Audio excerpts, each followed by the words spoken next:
Le football que vous regardez n'est parfois qu'une sinistre mise en scène. Des matchs fantômes sont créés de toutes pièces pour voler les parieurs. Des stades vides, des scores fictifs, mais des millions de dollars bien réels.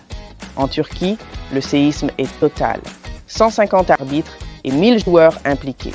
Certains officiels pariaient plus de 10 fois par jour sur leur propre ligue. L'élite européenne n'est pas épargnée de la Premier League à la Serie A. Des stars comme Tonali ou Fagioli sont tombés dans l'engrenage de l'addiction. Endettés auprès de gangs, certains jouent avec un pistolet invisible sur la tempe.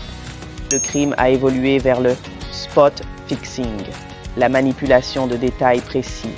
Un carton jaune volontaire devient une mine d'or indécelable pour la mafia. Des joueurs comme Paqueta ou Xhaka ont été ciblés pour des comportements suspects.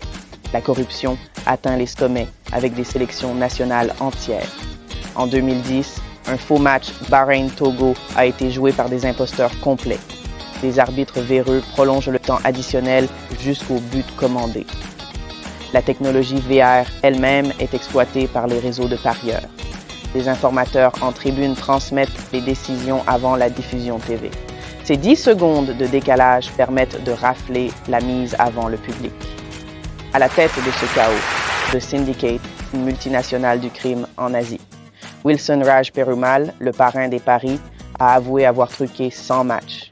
Il a même influencé des qualifications pour la Coupe du Monde 2010.